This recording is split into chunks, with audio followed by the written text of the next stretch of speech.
வாழ்க வையகம், வாழ்க வளமுடன். என் இனிய நண்பர்களே, சிந்தனையாளர்களே, சிறப்புடன் வாழ்ந்து கொண்டிருக்கக்கூடிய அன்பு உள்ளங்களே, மன உறுதி, மனதின் திடம், இது இரண்டை பற்றி இன்று சிந்திக்கப்படும். இரண்டுக்கும் ஒரு சிறிய வித்தியாசம்தான். உறுதி என்பது மனதால், எண்ணத்தால் ஏற்படுத்தப்பட வேண்டிய ஒன்று.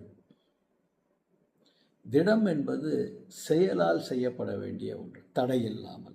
ஆற்றல், திடம், சக்தி என்று வச்சுக்குவோம். இதை எப்படி நாம் கடைபிடிக்க வேண்டும் வாழ்க்கையில் அப்படிங்கிறத ஒரு சிறிய கதை விளக்கத்தோடு பார்க்கலாம். ஒரு பெரிய வயல்வெளியில் ஒரு 4 கால் ஜீவன் போய்கொண்டிருக்கிறது. அது கவனிக்காமல் ஒரு தண்ணீர் இல்லாத கிணற்றில் விழுந்து விடுகிறது. விழுந்த வேகத்தில் பயந்து போய் கத்துகிறது, மேலே வருவதற்கு முயற்சி செய்கிறது, முடியவில்லை. ஆனால் தன்னுடைய சப்தத்தை அது விடவில்லை, கத்திக்கொண்டே இருக்கிறது. அப்பொழுது அந்த வழியாக சென்று கொண்டிருந்த 2 நபர்கள் பார்க்கிறார்கள். ஆகா, இந்த ஜீவனை காப்பாற்ற வேண்டுமே என்று அவர்களுடைய நல்ல எண்ணம் ஜீவனை காப்பாற்ற வேண்டும் என்பது. அப்போ என்ன செய்கிறாங்க? கையில் ஒன்றும் இல்லை, 2 ஆயுதங்கள் இருக்கிறது. மண்வெட்டி, மண்ணை தள்ளுவதற்காக இருக்கக்கூடிய சில ஆயுதங்கள். அப்போ சிந்திக்கிறார்கள், ஓகே என்ன செய்யலாம் அப்படின்னு பார்க்குறாங்க. ரைட், இப்போது நம்ம கையில் இருக்கக்கூடிய ஆயுதங்களால் கொண்டு அங்கே இருக்கக்கூடிய மண், குப்பை, இது எல்லாவற்றையும் உள்ளே தள்ளுவோம். அது புத்திசாலித்தனத்தை பயன்படுத்தி அதன் மேலே ஏறி வந்துவிட்டோம் அப்படின்னு சொல்லி முயற்சி எடுக்கிறார்கள்.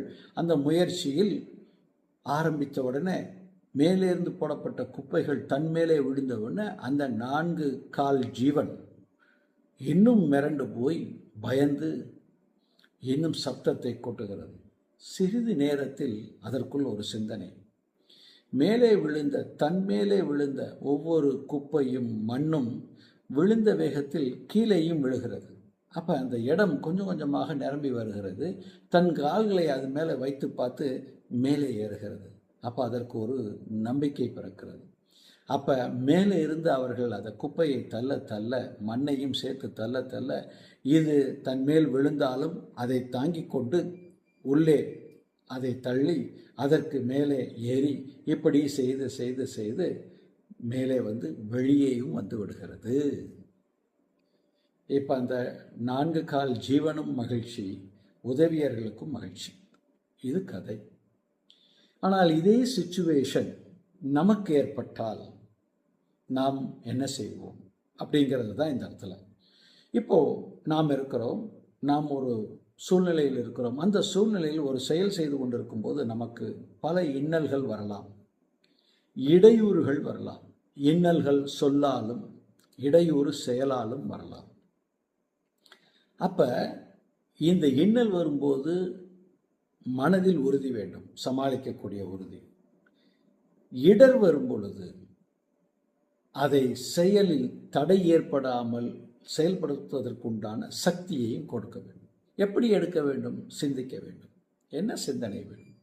எந்த ஒரு துன்பம் வருகிறதோ, எந்த ஒரு இன்னல் வருகிறதோ, அந்த இன்னலை கொண்டே, அந்த இடரை கொண்டே, அதையே ஆயுதமாக, அதையே